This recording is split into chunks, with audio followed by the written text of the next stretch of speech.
were born before the wind. Namaste. Hi, welcome to the Shaman the Mermaid and our Karma Yoga Center update report. We're going to be talking about what's happening here the next lunar cycle between April 1st and May 1st, and give you a little astrology and the new happenings at the studio. Let me give you a quick overview of the astrological energy. We're in the time of spring, so the sun is in Aries, and we have 7 planets in the sign of Aries, and it is including all the planets of Mercury, Mars, the Moon, the Sun, Neptune, Saturn, and Chiron. And on April 16th, they'll all join there with the new moon on April 17th. We kick it off on the cycle with the moon in Libra, though, so a little different energy to begin. And by the end of the cycle, we land at Beltane and Buddha moon, Vasek, and Buddha's birthday. And in between, we have one major movement of the planet Uranus going into Gemini. A lot of inspiration, a lot of action, a lot of will, a lot of getting to know the self. What inspires you? Thanks for the quick cosmic download. We're trying to keep these a little more concise and to the point. And so there's a Hermetic principle, the principle of correspondence, which is as above, so below. So all those big luminary planets piling into the sign of Aries, that's a big party up there. So what are they doing? What's the message? And as Michael touched on the word, inspire, ignite is another one, initiate.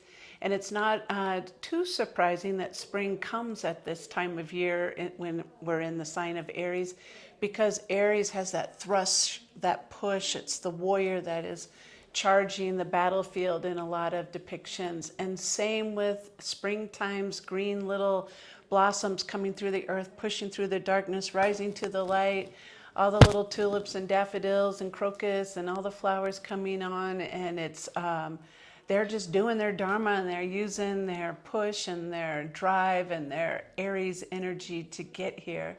And so we thought we'll follow suit. So this month at the studio, we're kicking off a whole bunch of new beginnings as well. We're sitting in our Shaman and the Mermaid room. This is a room where we do healing therapies like astrology or Reiki or tarot or spiritual counseling or energy clearings. Those will all kick off this month.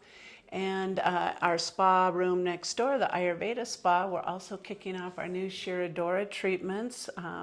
Beth Sanchez and Maria Gabriela and Andrea Prince and myself and a couple others will be offering some of these treatments.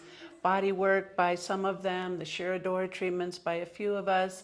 This is a nice way to really calm the mind and get into your center to see what you are inspired by, to find that push your own self to emerge anew with new beginnings. We're also kicking off our tea ceremonies again with Chalise Kanafani, and I'm so excited about this. Every time I sit in tea with her, I cry, and it's not tears of sorrow, it's tears of loving kindness. I just drop into this place where I'm so inspired by the stillness and the quiet that she provides, and I can hear my own loving heart, and it reminds me to tap into my own creativity a little bit more, my own inspiration, inspire. And that leads us to our classes that are kicking off too. We're going to have 5 new art classes. I'm so excited about this. This is one of those things I've been dreaming of offering for so long, and now we finally have a space to do it. We're going to have 5 classes a week starting on Beltane when we have our big party. We're going to have another big party here, so please come, a community gathering. We'll dance around the maypole and have food and cheer and merriment and music.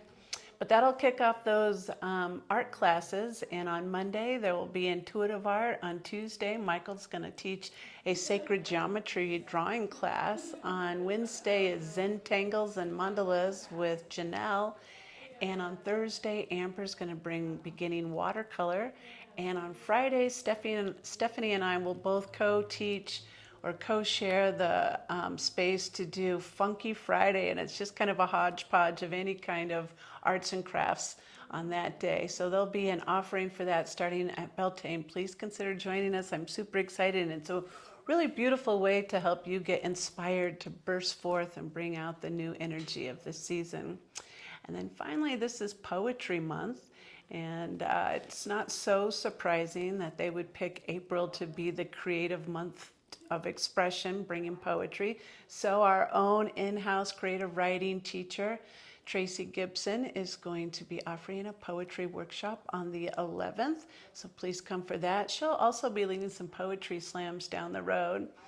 And I think that's about it. Oh, I guess we have one other offering on April 4th. There is a psilocybin workshop, an education on plant medicine, so you can learn the truths and untruths about it, demystify some of those untruths, and also the do's and don'ts. There's a gentleman that is in community who started the first company that had product in Oregon about, I think he said 6 years ago, and he's a part-time Oregon resident and a part-time Denver resident. His name is Mr. Michael Briggs, and he'll be doing the lecture series with a Q&A after. So come for that if you'd like to learn more about mushrooms and plant medicine.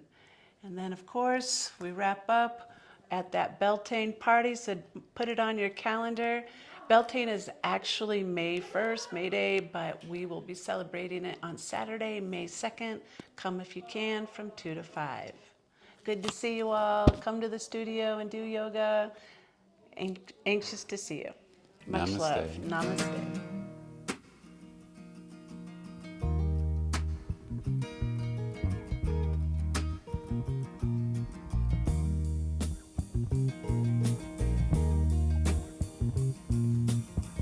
We were born before the wind,